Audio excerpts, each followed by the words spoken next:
You're watching Conscious TV, and I'm Alex Howard, and today we're going to be talking about the role of nutrition in ME, chronic fatigue, fibromyalgia, and that whole group of illnesses.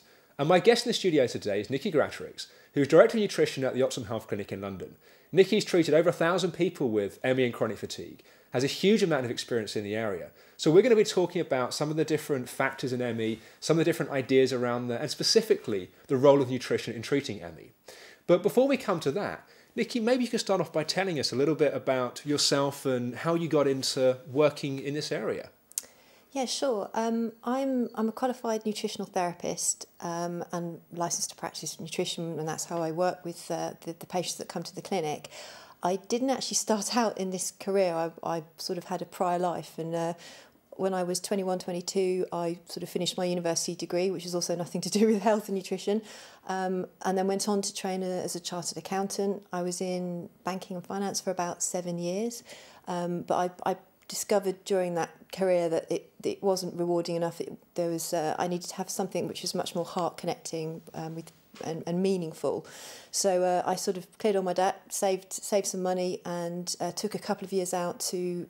I got really interested in the mind-body connection, health, happiness, well-being, kind of the bigger questions in life. And I did many different types of trainings all around the world, and then I finally said, right, nutrition is the thing which I want to specialise in, and that's the primary modality that I chose to work in with treating patients. And that's quite a big shift to have, spend 7 years of a career doing a certain thing, and to get to the point where you decided that you wanted something completely different. I mean, it must have been quite a difficult decision and transition to make at the time. It was and it wasn't. When I look back, it definitely was. People will say it's very courageous to have dropped the career, and it took so long to qualify, and it was hard to qualify, and it was a lot of work and effort that went into it. But it's served me brilliantly. I use that material and the information I learned in terms of running a clinic now.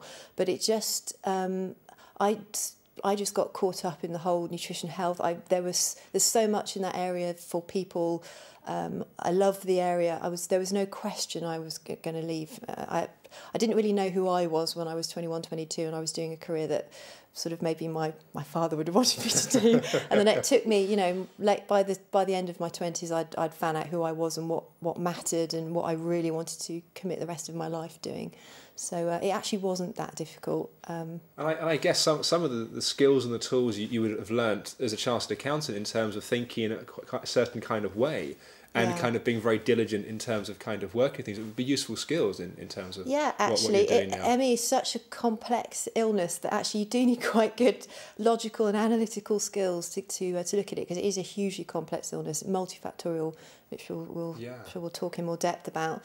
But yeah, so some of those skills have translated as well. And in fact, along those lines, ME really seems to have been an illness that has just confused doctors and psychiatrists and therapists and researchers. There's so many different opinions, from the idea that there's no answer to the idea that there's magic pills that kind of exist. And maybe you could explain a little bit from your experience why it is that there's just so much complication around the area. Yeah, it's fallen below the radar of the orthodox medical approach, this illness. It challenges the orthodox sort of almost paradigms of medicine, and to get to really understand what's going on, every time it falls below the radar. So for example, I've got sort of three things which I always talk about when I talk about ME. One is ME is a functional illness, and what I mean by that is illness isn't just you don't just get ill one day, you're okay the day before, and then the next day you get ill. Health is on a continuum, and the continuum is between disease and optimal well-being, and ME falls slap bang in the middle of that. So it's not a disease state that a GP or doctors or the orthodox medical profession would pick up on through any diagnostic testing, but it's way far from optimum health as well. So we call it functional medicine. It falls right in the middle. That's where a lot of complementary and alternative practitioners work. And it's an area that will keep getting missed by the medical profession, and it can make a huge difference. It can make a person very ill And it can make a huge difference when you treat that particular functional illness that falls in the middle. And I'll give you a classic example is something that comes up a lot is adrenal fatigue. So I'll give you an example. Adrenals, we know in ME patients that a lot of them are adrenally fatigued, and the implication of that is that their cortisol will be too low, lower than optimum. So I've lost count of the number of patients that I'll treat who I've done some very sensitive testing on their cortisol level, found it to be suboptimal, treated it with nutritional therapy, and the patient feels so much better, amazing improvements. And there's quite a few of those patients would have gone to their GP, had a cortisol test done with an orthodox medical reference range, and the doctor every time will tell them that was normal. There's nothing wrong with you. It's normal, don't worry about it. The only time an orthodox medical professional would probably tell you that there's a problem with the adrenals is if you've got Addison's disease, a diagnosable disease state. So that's the first thing that's really important. And also say, when you talk about the adrenals, if you could just explain very briefly what their role is in the body. Yeah. Adrenals, they're an organ which is found just above the kidneys. They are there to produce the stress hormones. That's their main job, which are the sort of the get up and go hormones, the motivation, the energy hormones. And when you've been very stressed for a long period of time, there's sort of tons of those hormones that are pumped through the body. If that chronically continues for quite a period of time, eventually the adrenal glands will get fatigued, and then the level of the hormone production will drop through the floor. So it's these suboptimal states that are what's going on with ME. And it's not only that, and this is coming to the other principle as well. In chronic fatigue, it's not just that one set of organs that are not 100%. It's multifactorial. So it can be thyroid as well. There can be complications going on in the immune system, quite complex changes that have happened in the immune system. There can be low-grade microbial infections. There can be we can find metals toxicity, but all of these they tend to fall below the radar and outside of the standard medical testing. And it's only when it's a shame that people had all this going on, and when the doctors tested them, they don't find anything wrong with chronic fatigue patients.